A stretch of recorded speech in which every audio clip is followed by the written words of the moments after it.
What's up, family? Gerald the Bossman here. You're tuned into the Bossman Show on AM 1010, AM 1430, 1055 The King. Let the King out at 105theking.com and the Bossman Show at bossmanshow.com. Hit me up on Instagram, The Bossman Show, Twitter at Bossman Show, and Facebook, Bossman Show. It's the Bossman on your radio. Listen to the Bossman Show with your host, JR, Saturdays at 9 a.m. right here on AM 1010, The King. BS3 Network, changing the way you watch TV. Yes, BS3 Network, changing the way you watch TV, covering content and hot topics from A to Z, sports, music, society and culture, movie reviews, you name it, we have it. Check it out on bs3network.com or check us out on Roku, BS3 TV on Roku, as well as check out your favorite podcast on all podcast platforms or Spreaker.com/BS3 Network.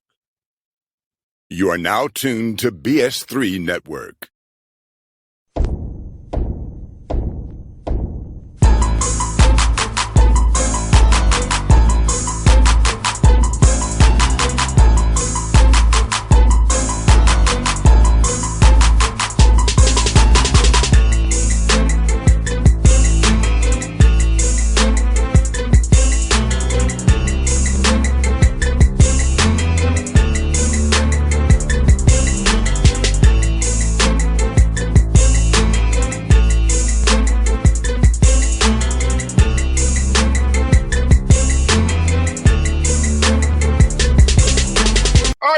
Bossman Show. We were at our Hawk House here. Coach McCollum here on the Bossman Show for the first time. Coach, good to talk to you. How this going to you this morning, man?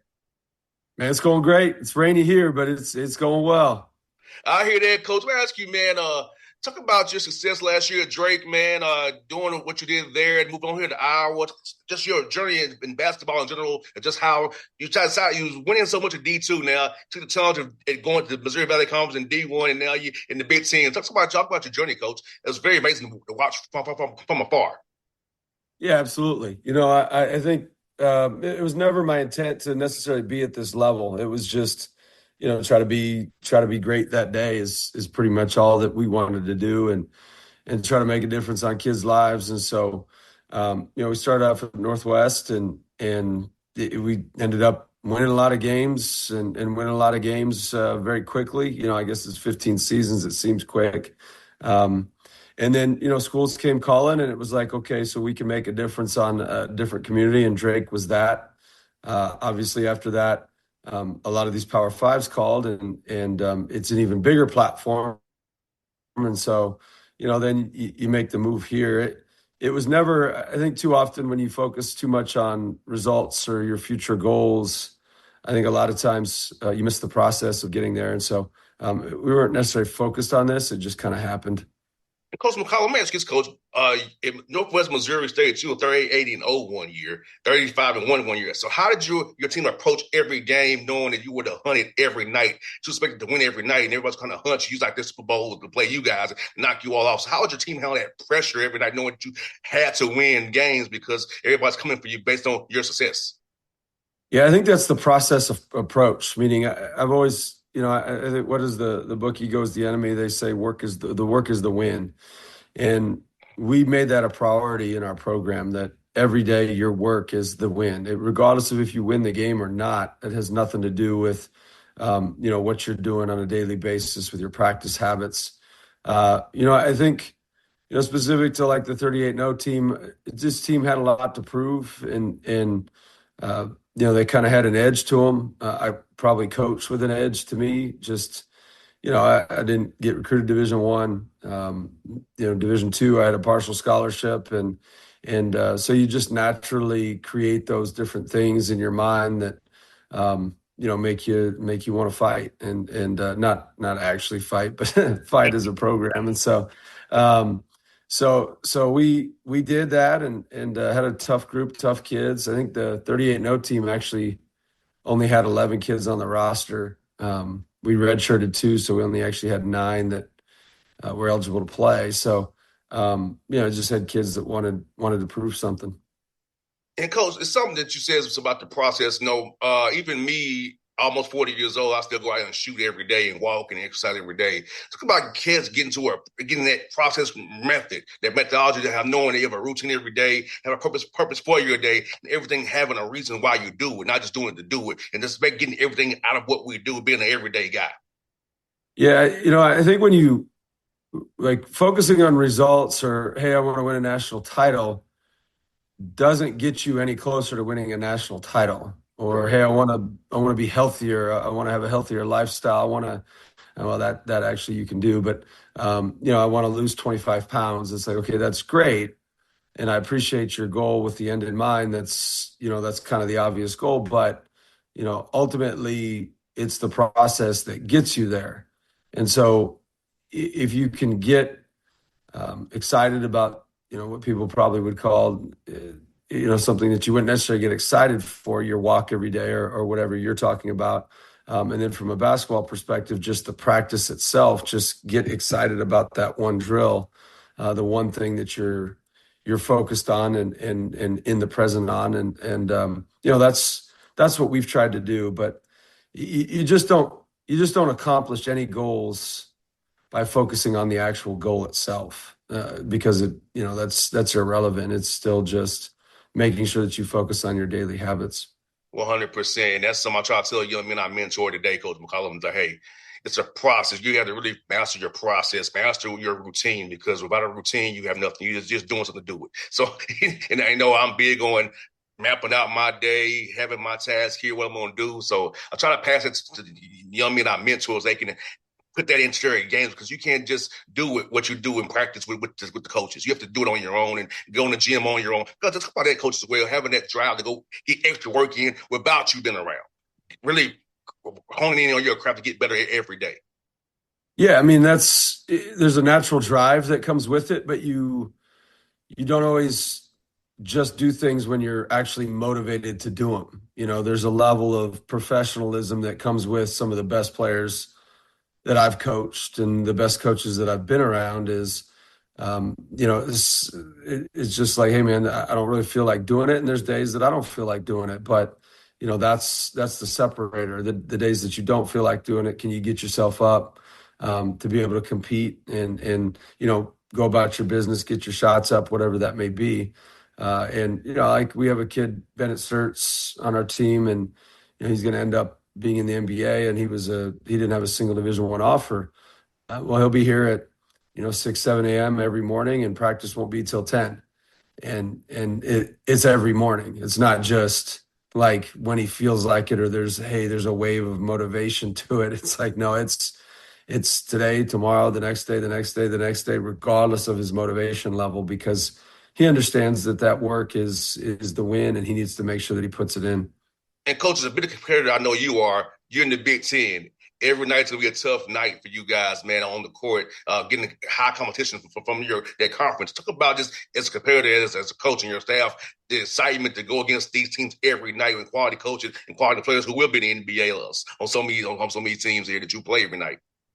Yeah, I mean, it's fun. It challenges you to a different level, and ultimately, you're still your number one goal is to make a difference on kids' lives and in the community that you're in. And so, but if you can do that at the highest level and compete against some of the best coaches and players in the country, that's going to bring out the best or the worst in some people. And so, hopefully, it brings the best out of the kids that we coach and myself and our coaching staff. And the only way to do that, it's the old deal. If you're the best kid on your block, find a new block. And so we want to make sure that we find the highest level of competition and be able to play against that. And Coach McCollum, for a young man to watch these interviews with me and you today, what are you looking for in a young man off the floor? For as the pillars of your program, the values of your program that they must possess to be a part of this Hawkeye thing going forward that you're building? Because I know basketball, you get the talent's got to be the ball. So those off the court talents are very important as well to cohesiveness and winning as a team. I mean, what we look for is we like guys that want to serve, and so it's hard to identify that. You have to do a lot of homework on it. But guys that understand that they're not on the team for themselves and they're not in this world for themselves. And if they can have that mentality going in, a lot of times you can create a really good team dynamic. From a few other things, we're big on energy. So I like high energy guys and guys that like to get after it and compete. And then, we like guys with a little edge to them. And so, those are some things that we look for in the recruiting process. And coach, this summer, we're having a whole new team. You brought some guys with you as well. But are you doing more playing or doing more team stuff? Or you still focus on individual development as well as you kind of try to mesh all three before you come back here in August, really get started for that fall practice to get ready for November the 3rd? Yeah, we play a lot. I'm a big believer in 5-on-5, and so from a basketball perspective, the more 5-on-5 you can play, the better. And so we compete, we play, we get after each other. It's competitive every day, and that's just what I've always enjoyed doing. I like that as a player. So we do some drills and make sure that we do a lot of teaching and et cetera. But we love to play 5-on-5.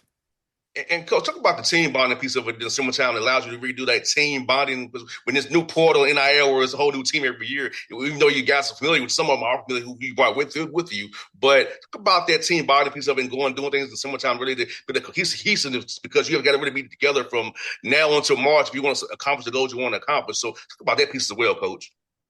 Yeah, I think the best team bonding is going through tough things, and so.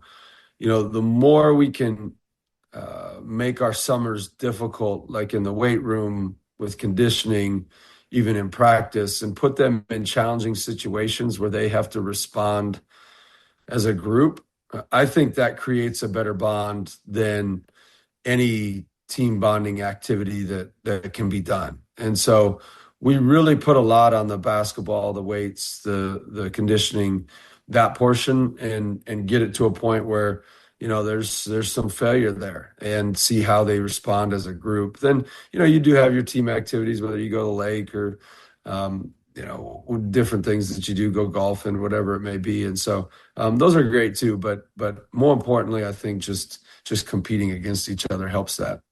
I also want to ask you about the nutrition piece of the equation here as well, with guys having to eat right, sleep right, rest and recovery there, prehab and rehab. Talk about trying to educate your guys on the importance of those things, because you play from November to March and you want to be healthy and not have these nagging injuries that linger all year long. So about the practical conditioning now, as we're trying to build it every day here in the summertime, condition ourselves and eat right and do our right thing with rehab so we can be healthy come March and going to April, hoping at the Final Four. Yeah, I mean, I think taking care of your body, that's what pros do. And guys that want to have a professional career, they need to understand that. I think it starts with your sleep, obviously, just making sure that you actually go to bed on time and, get that whatever your body requires. 8 hours of sleep is kind of the common number, but, whatever your body requires, making sure that you actually do that. But too often with this generation, they'll go to bed at 2 and it's like, I went to bed early. Like, early? Golly, that's the latest I've been awake in the last 10 years.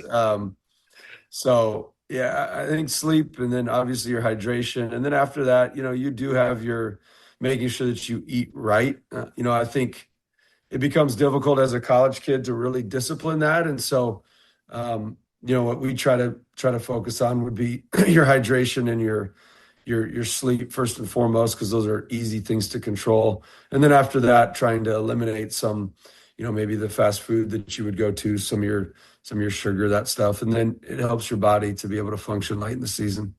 Coach, I got 3 more for you, Coach. One of them I ask you is this, Coach. At what point did you decide you want to get into coaching? Because I know this is you as a player. So at what point for you did you say, hey, I might have a coaching path and impact young men that way? Not until I actually graduated with a finance degree from Northwest Missouri State. And I went to work for Wells Fargo for, I think, 3 months. And then, kind of got the itch to come back and decided I wanted to be a coach, and felt like that was the best way to make a difference, and paid for my own way of graduate school, and then was a graduate assistant after that, and then an assistant for 4 years, and obviously the head coach after that. So it wasn't till after I graduated college that I decided I wanted to be a coach. And for you, Coach McCollum, we just come off for Father's Day and holidays like that. So how cool is it for you when your guys text you back on Father's Day or Christmas or Thanksgiving and say, thanks, Coach, for all what you've done for me? And I know it was hard at times when I played for you, but now I get what you're trying to do for me. And seeing them be successful husbands, business people, have a successful corporate jobs and playing overseas. How cool is that for you as a coach when you hear back from your players knowing that you had an impact on where they are today?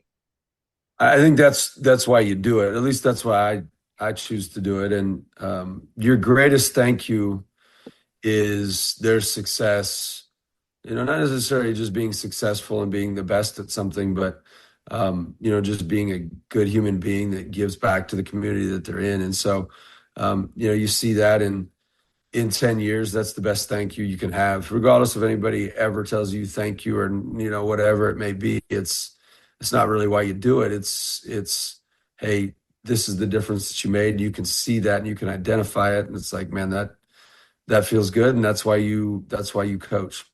And that's one, Coach. Also have a food podcast as well, Coach, on food blogs. I want to ask you, what's some cool spots out there in your town where you can eat at when we go across how God's play? What's some scoop spots for us to come and eat and see what this is all about there, man? Man, if you're coming to Iowa City, oh boy, there's quite a few. Joseph's Steakhouse right there. There's Iowa Chop House. There's Basta, which is really good. Yeah, I mean, there's some spots now. And then if you're trying to just get something quick, I always go to Estella's, which is like a kind of Chipotle, but I think better. So yeah, there's some spots here. No doubt, but Coach, we're gonna put them in our little Excel spreadsheet. So we love to go. We visit different schools and love to go eat and test things out as well. So, Coach, it's been a pleasure to have you on the show, Coach. It's fun to meet you. Hope to have you on the show more in the future, more times in the future, man. And I'll be cheering for you. And I hope you have a great year, Coach. Awesome. Thanks for having me on. Thanks, Coach. It's fun. Yep. We'll see, boss. Have a good one. All right. BS3 Network, changing the way you watch TV. Yes, BS3 Network, changing the way you watch TV, covering content and hot topics from A to Z, sports, music, society and culture, movie reviews, you name it, we have it. Check it out on bs3network.com or check us out on Roku, BS3 TV on Roku, as well as check out your favorite podcast on all podcast platforms or Spreaker.com/BS3 Network. You are now tuned to BS3 Network. What's up, family? Gerald the Bossman here. You're tuned into the Bossman Show on AM 1010, AM 1430, 1055 The King. Let the King out at 105theking.com and the Bossman Show at bossmanshow.com. Hit me up on Instagram, The Bossman Show, Twitter at Bossman Show, and Facebook, Bossman Show. It's the Bossman on your radio. Listen to the Bossman Show with your host, JR, Saturdays at 9 a.m. right here on AM 1010, The King.